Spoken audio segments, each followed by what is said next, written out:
주님의 삶과 성도들의 삶, 우리는 어떻게 주님의 삶을 따라갈 것인가를 생각하면서 오늘 저는 사복음서에 산재되어 있는 주님의 사역을 종합해서 살펴보고 싶습니다. 예수님의 공생애를 통해 발견할 수 있는 것은 가난한 사람들과의 자연스러운 소통이었습니다. 그러므로 주님의 삶에 있어서 가난해 본 것이 재산이었던 것입니다. 마국간에서 태어나셔서 평생을 가난하게 사셨고, 그래서 자연스럽게 심령이 가난하게 되어 가난한 사람들의 심정을 알게 되었던 것입니다. 예수님은 창조주이신 성자 하나님으로서 천하 만물의 가치를 누구보다도 잘 아셨던 분입니다. 그 예수님께서 한 사람의 영혼의 가치를 천하 만물보다 값지게 평가하셨습니다. 그래서 한 사람의 영혼과 비교해서 한 영혼이 천하보다 귀하다라고 평가하셨습니다. 그래서 당시 눈으로 보기에 부자, 박사, 잘 나가는 사람들, 그리고 세리, 창기 등의 영혼의 값이 같으며 천하보다도 귀하다고 평가하셨습니다. 그래서 사람들이 이상하게 여겼지만 세리와 창기 등 가난한 사람들에게 접근해서 그들을 온전하게 치유해 주시고, 그리고 예배할 수 있는 사람, 부정이 해결되어져서 성전에 들어가서 하나님을 예배할 수 있는 사람. 지금은 아무나 예배당에 들어올 수 있지만 그때 당시에는 어떤 병에 걸려 있으면 부정해서 예배할 수 없었던 것을 우리는 그 유대인들의 법에서 볼 수가 있습니다. 그래서 예수님은 이 귀중한 영혼들이 배고픈 것을 견디지 못하셨습니다. 함께 읽어볼까요? 시작.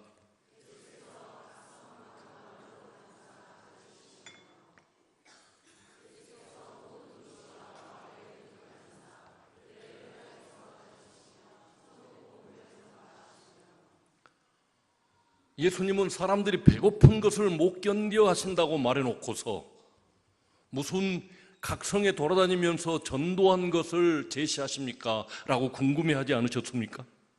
저는 하나님의 크신 은혜와 아내의 사랑으로 평소에 좋은 것을 잘 먹고 삽니다. 또 여러분들의 도와주심으로 말이죠. 그런데 우리 집에도 딸들이 오면 음식부터 달라집니다. 우리 식구 움직이는 것부터 달라지고요. 그래서 옛날 어른들이 내 논에 물 들어가는 것 하고 자기 자식의 입에 밥 들어가는 것보다 좋은 것은 없다던 그 말씀이 진짜구나 라고 제가 체험을 하고 삽니다. 엄마는 자식의 입에 음식 들어가는 것이 그렇게나 좋은가 봅니다. 그런데 이 모성애, 이 엄마의 사랑을 지으신 주님께서 말씀하셨습니다. 읽어보시죠. 시작.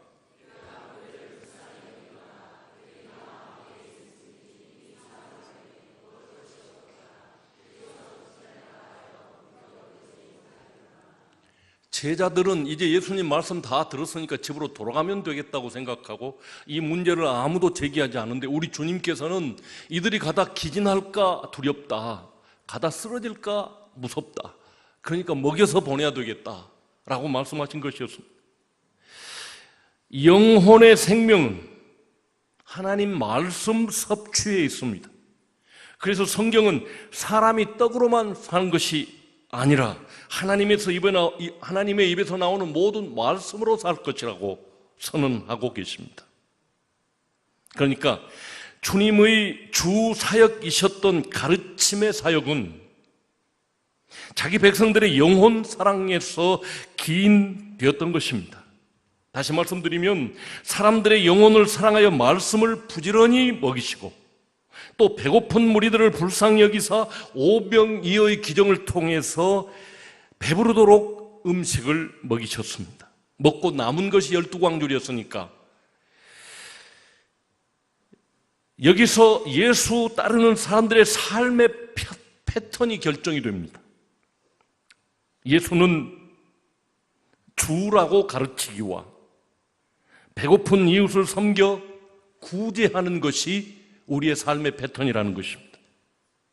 그날이 그들이 날마다 성전에 있든지 집에 있든지 예수는 그리스도라고 가르치기와 전도하기를 그치지 아니하니라. 성령이 임하니까 이들이 하는 주 사역이 뭔가 하면 예수는 그리스도이시다, 세상을 구원할 구세주이시다 라고 가르치기와 전도하기를 그치지 않았고, 모이면 항상 가정에 모여서 음식을 나눠 먹으면서 교제하면서 서로 은혜를 나누어서 성장했고, 그리고 자기들의 모든 재산을 함께 사도들의 발 앞에 갖다 놓고서 하나도 내 것이라고 말하지 않고 모두가 공유하는 기독교 공산주의가 여기에서 형성되었던 것입니다. 사실 모세와 함께 했던 광야 40년도 그 중심 사역을 보면 가르치는 것과 먹이는 것이었습니다. 이것이 모세의 최고의 사역이었습니다. 읽어보시죠.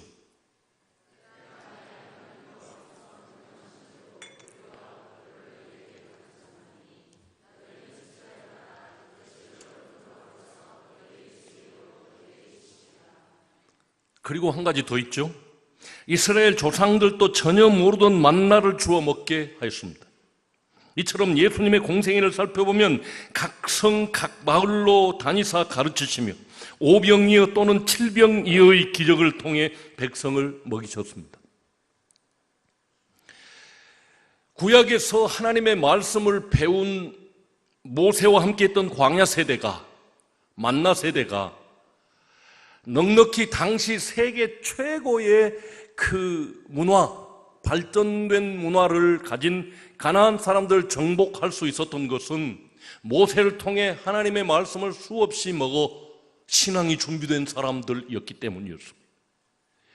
예수님과 3년 반 동안 제자들이 따라다니면서 예수님께 배우고 예수님을 직접 체험한 그것이, 그리고 예수님께 배운 말씀이 영적 양식이 되어 1세기 세계를 정복했던 것을, 갈릴리 비린내 나는 어부들이 세계를 뒤엎어버렸던 것을 우리는 역사적 사실로 알고 있습니다. 그러시면서 예수님의 가르침의 핵심은 하나님 아버지였습니다. 이들의 영육간의 배고픔의 원인이 모든 것이 넉넉하신 아버지를 떠난 탕자됨에서부터 시작되셨음을 가르치셨다는 것입니다. 먼저 구약 성경에 가르치고 있는 하나님은 어떤 분이십니까? 읽어보겠습니다.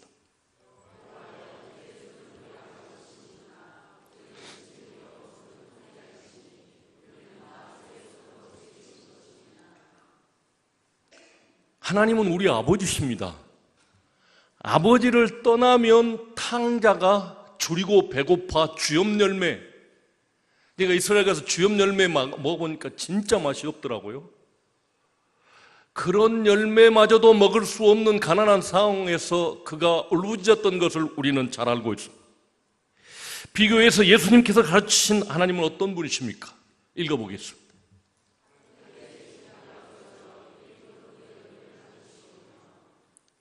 하늘에 계신 거룩한 아버지께로 돌아오면 가난에서 벗어나서 풍성한 삶을 살 것이라고 예수님도 가르치셨습니다.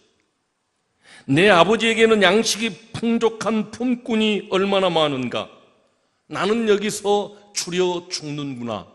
이것이 둘째 아들 탕자의 고백이었지 않습니까? 내가 탕자의 입장에 서서 내가 하나님과 멀어지면 하나님의 풍성한 것이 내게 오는 것이 차단되어져서 가난해질 수밖에 없다는 것입니다. 가난의 원인이 무엇이겠습니까? 우리가 하나님과 친밀한 관계가 멀어지기 때문입니다. 드디어 예수님 자신의 사역을 이어갈 제자들을 부르십니다. 예수님께서는 공생의 3년 반을 함께할 제자들을 부르셨습니다. 읽어보겠습니다.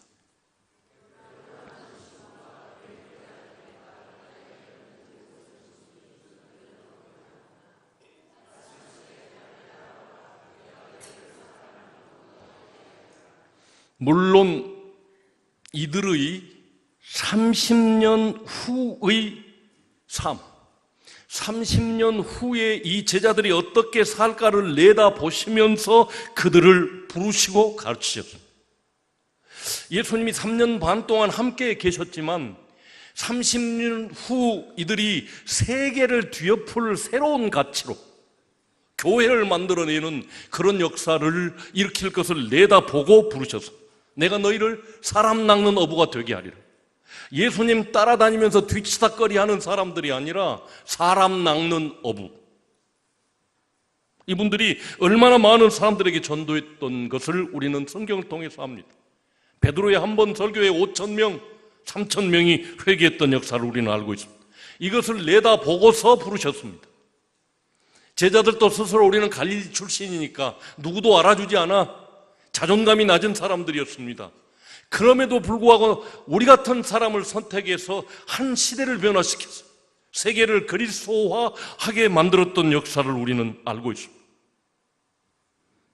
그렇게 부르신 그들에게 구약 성경의 예언을 바탕으로 예수님의 모습을 충분히 보여주시고 가르치신 후 그들에게 물었습니다. 너희는 나를 누구라고 하느냐?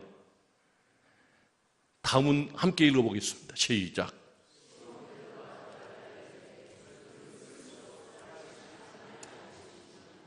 이렇게 고백하는 제자들에게 주님께서 말씀하셨습니다. 읽어보십시오.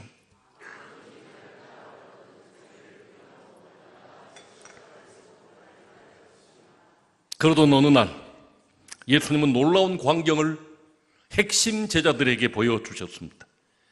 그 앞에서 변형되사 그 얼굴이 해같이 빛나며 옷이 빛과 같이 희어졌더라. 호련히 빛난 구름이 그들을 덮으매 구름 속에서 소리가 나서 이르되 이는 내 사랑하는 아들이요 내 기뻐하는 자니 너희는 그의 말을 들으라 하시는지라. 이 말씀은 이미 신명기 18장 15절이나 18절에 모세가 예언한 말씀입니다. 나와 같은 선지자 한 사람이 너희 형제 가운데서 일어날 것이니 너희는 그의 말을 들으라 라고 모세가 이야기했습니다. 이스라엘을 애굽으로부터 탈출시킨 나와 같은 선지자 한 사람이 나와서 세상을 구원하고 믿는 사람들 다 탈출시킬 것이다. 이 변화산에서 예수님이 변형되셨을 때 해와 같이 빛나게 됐을 때 그때 제자들이 보니까 모세와 엘리야가 내려와서 예수님과 이야기하면서 별세에 관해서 이야기합니다. 별세. 이 별세란 말은 우리는 죽음을 이야기하잖아요. 그러니까 구원의 완성의 죽음을 이야기하는데 헬라어에는 엑소돈이라고 나와 있습니다. 엑소돈, 탈출. 그리고 출애굽기 이름이 엑소도스입니다. 그러니까 예수 믿는 사람들이 죽음을 탈출해서 천국으로 침노할 것이 수많은 믿는 사람들이 천국으로 들어갈 것을 모세와 엘리야와 예수님이 의논하고 계셨더라는 말씀입니다. 이 광경을 본 세 제자 베드로와 야고보와 요한이 물어보았습니다. 그런데 예수님 오시기 전에 예수님이 이제 하나님이 보내신 구세주인 줄 알고 예수님이 보내기 전에 세례 요한이 온다고 했는데 그러면 그 세례 요한이 누굽니까? 너희들이 그를 임의로 대접했다 알지 못하고 세례 요한이 바로 엘리야다 라고 말씀하셨습니다. 이처럼 숨김없이 다 말씀하시며 십자가와 부활을 통해 하나님의 구원 계획을 완성하실 것을 말씀하셨습니다. 읽어보시죠.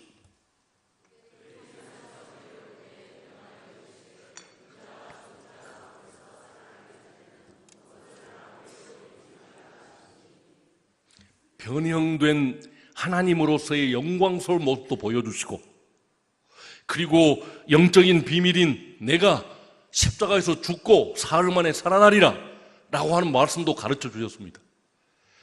까마득하게 잊어버렸지만 부활하신 후에 성령이 임하실 때 비로소 깨달았지만 말이죠. 이렇게 이 핵심 세 제자들에게 모두 가르쳐 주셨다는 말입니다. 이 과정에서 특별히 예수님의 가르침의 대상이 압축되고 있음을 우리는 성경을 통해서 볼 수 있습니다.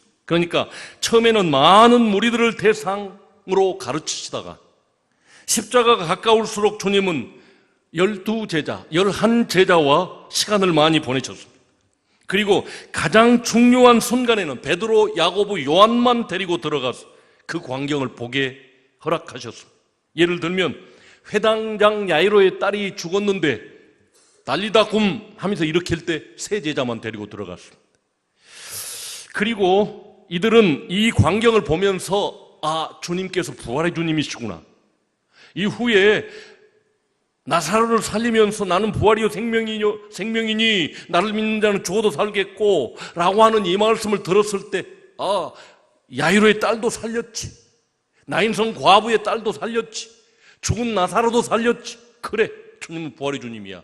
그들의 믿음을 키워주기 위함이었던 것입니다. 그리고 앞에서 본 것처럼 변화산에서 주님의 변형된 영광스러운 모습을 보여주었으며 구름 속에도 들려오는 이는 내 사랑하는 아들이요 내 기뻐하는 자니 너희는 그의 말을 들을지니라 라고 하는 하나님의 음성을 듣게 되었습니다. 그리고 과연 예수님이 누군 줄 알게 되었고, 그리고 십자가와 부활에 대해서도 듣게 되었습니다. 이보다 더 영적 비밀을 많이 들은 사람은 세 제자 외에 없습니다. 그리고 십자가를 지시기 바로 전 겟세마네 동산에서 피땀 흘려 기도하시는 주님의 모습과 기꺼이 죽음을 선택하는 주님의 결단을 가장 가까운 곳에서 지켜볼 수 있었던 사람들이 이 세 제자들이었습니다. 이렇게 주님께서 세 제자들을 특별 대우하신 것은 그들에게 맡겨준 사명이 컸기 때문입니다.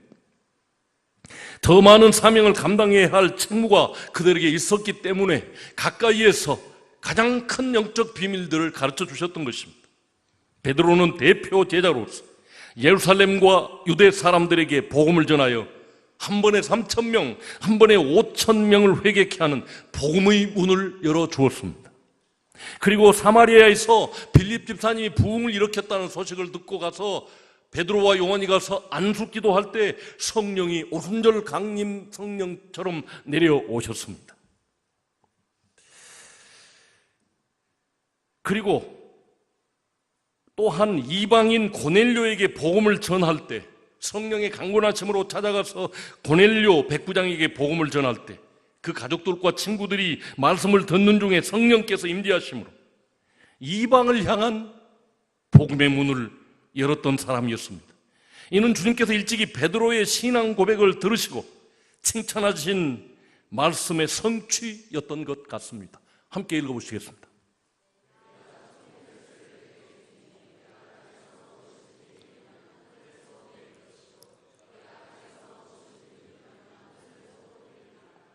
그리고 야고보는 기독교 최초의 순교자가 되어 죽었습니다.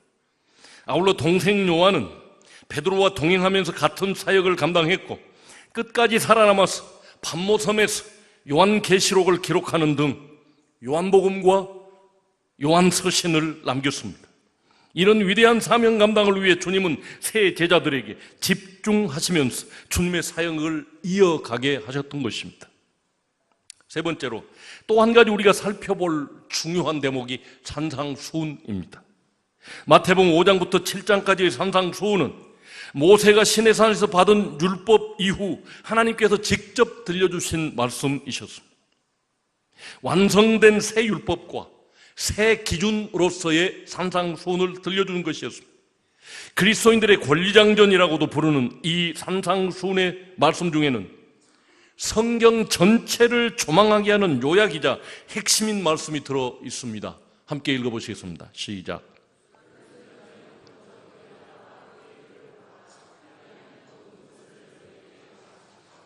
구약이 하나님과 백성 사이에 아론을 비롯한 제사장들이 있어서 구약을 제사장 나라라고 했던 것처럼 세상 어떤 나라도 흉내낼 수 없는 제사장 나라, 하나님과 그 백성 사이에 하나님이 왕이고 제사장들이 중보자인 그런 시스템의 나라를 구약이 쭉 이어왔습니다. 1500년 동안. 그런데 이제 우리 주님께서 오셔서 하나님 아버지와 그 백성 사이에 예수님이 중보자가 되어서 하나님 나라를 이루어 가시겠다라고 하는 선언이었습니다. 아울러 우리가 황금률이라고 부르는 귀한 말씀이 있습니다. 이 말씀 또한 구약의 핵심이라고 성경이 이야기하고 있습니다. 읽어보시죠.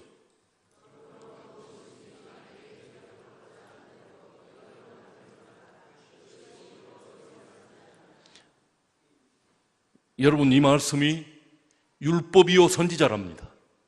다시 말씀드리면 이 말씀을 가리켜 율법이요 선지자라고 말씀하셨는데, 우리가 잘 아는 대로 율법은 모세 오경을 가리키고요, 선지자는 여호수아서부터 말라기까지의 성경을 가리킵니다. 구약 성경의 가장 압축된 것이 곧 남을 대접하는 것이라. 남을 잘 대접하는 것은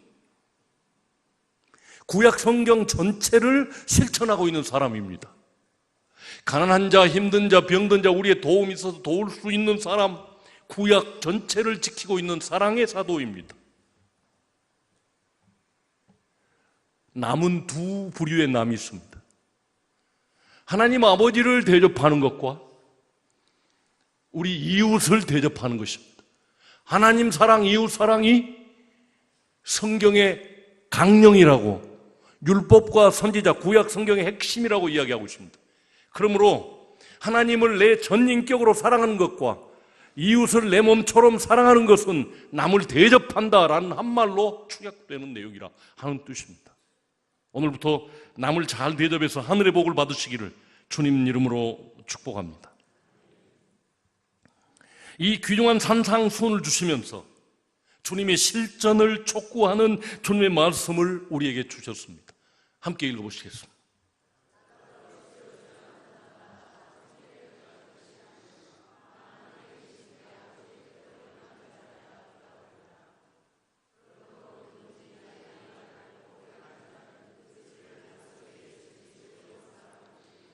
이것이 마태복음 7장 마지막 부분에 있는 산상수훈의 결론입니다. 우리는 모두 다 예수님을 주님, 주여라고 부릅니다. 우리 모두가 다 여기 속한 사람들입니다. 그러나 행하는 자라야, 아버지의 뜻대로 행하는 자라야, 아버지의 뜻을 발견하시기 위해서는 매일 하나님의 말씀 앞에 무릎을 꿇어야만 됩니다. 하나님의 말씀을 늘 묵상하지 않으면 그날 내게 향하신 하나님의 뜻을 발견할 수 없었습니다. 예를 들면 아브라함을 하나님이 특별히 사랑하셔서 그를 복의 근원을 삼고 25년 동안 인도하셨는데 미래에 일어날 일을 전부 보여주지 않으셨습니다. 내가 지시할 땅으로 가라. 가장 시골 메마른 가나안 땅으로 보냈습니다. 가니까 거기서 또 다음 이야기 하십니다. 그러니까 아브라함은 매일 하나님의 뜻을 발견하면서 그 인도를 따라가야 했습니다. 여러분, 날마다 하나님의 말씀 앞에 나오십시오. 날마다 기도하는 시간을 가지십시오. 그래야 비로소 하나님의 뜻을 알고 그대로 행하여 반석 위에 세운 것 같은 든든한 사람이 될 수 있을 줄로 믿습니다. 또한 주님은 쉽고 월등한 방법으로 하나님 나라를 가르쳐 주셨습니다. 비유를 통해서 하나님 나라를 가르쳐 주시는 것이었는데 평범한 사람들이 잘 이해할 수 있는 쉬운 주제를 선택하여 천국을 가르치셨습니다. 농부들이 잘 알아들을 수 있는 좋은 씨를 제 밭에 뿌린 사람의 이야기, 또한 주부들이 가장 잘 알아들을 수 있는 가루 서말 속에 넣어 부풀게 한 누룩 이야기, 장사하는 상술이 탁월했던 유대인들이 잘 알아들을 수 있는 좋은 진주를 찾는 장사 이야기, 또한 갈릴리 사람들이 잘 알아들을 수 있는 금을 치고 고기를 모으는 어떤 어부 이야기 등 일상생활에서 쉽게 접할 수 있는 주제로 천국을 풀어서 설명해 주셨습니다.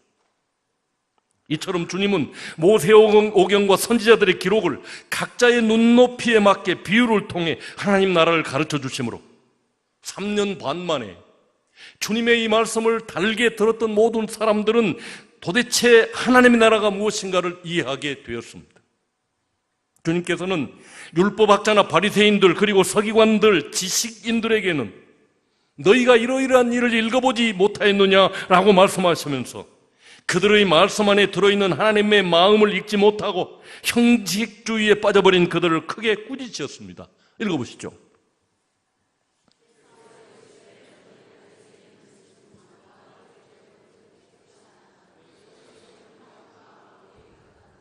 아주 중심을 꿰뚫어 보면서 이 성경 읽어보지 않았느냐, 너희는 그런데 이런 마음이구나 라고 지적해서 회개를 촉구했고요. 아울러 일반 백성들이나 세리와 창기들에게는 쉽게 비유로 말씀하십니다. 이러이러한 말을 너희가 들어보지 않았느냐, 지식인들에게는 읽어보지 않았느냐, 그리고 그냥 배우고 들은 사람들이, 우리처럼 이렇게 성경, 기록된 성경이 없었기 때문에 들어보지 않았느냐 또는 들었으니 라고 이렇게 풀어 설명해 주신 말씀을 듣게 세리와 창기들은 회개와 천국을 소유하게 되었습니다. 여자가 물동이를 버려두고 동네로 들어가서 사람들에게 이르되 내가 행한 모든 일을 내게 말한 사람을 와서 보라.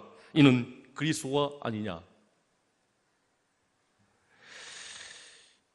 창기처럼 느껴졌던 이 여자마저도 그냥 알아들을 수 있는 물 마시는 걸 가지고 예수께서 그리스도이심을 전파하셨습니다. 결론적으로 주님은 생명의 떡이셨습니다. 소년에게 건너받은 오병이어로 5,000명을 먹이시는 분이셨습니다. 함께 읽겠습니다.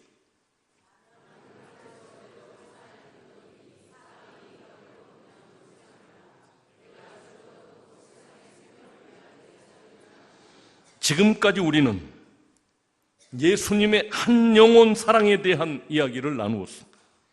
아울러 천국 시민이 된 그리스도인들이 어떻게 주님처럼 생명의 떡을 나르는, 그래서 세상 사람들을 살리는데 가장 효과적으로 섬길 수 있느냐가 우리의 숙제입니다. 예수님이 하늘의 떡을 가지고 오셔서 우리에게 말씀으로 나누어 주셨다면 우리는 그 말씀을 듣고 잘 소화해서 어떻게 이 생명을 살리는 복음을 이웃에게 전해주느냐가 우리의 숙제라고 하는 것입니다. 사복음서 전체가 그렇게 축약해서 우리에게 이야기하고 있습니다. 사복음서에 기록된 주님의 삶과 그 사역에 대한 대충을 살펴보았습니다. 우리는 어떻게 주님의 삶을 뒤따르며 어떻게 그것을 우리의 이웃에게 전파하느냐가 우리의 책무라는 말씀입니다. 아무쪼록 주님의 사람의 핵심을, 주님의 사랑의 핵심을, 주님의 말씀의 핵심을 잘 파악해서 제 십자가 지고 이웃에게 복음을 전하는 일에 최선을 다하시기를 주님 이름으로 축복합니다. 찬양하겠습니다. 430장.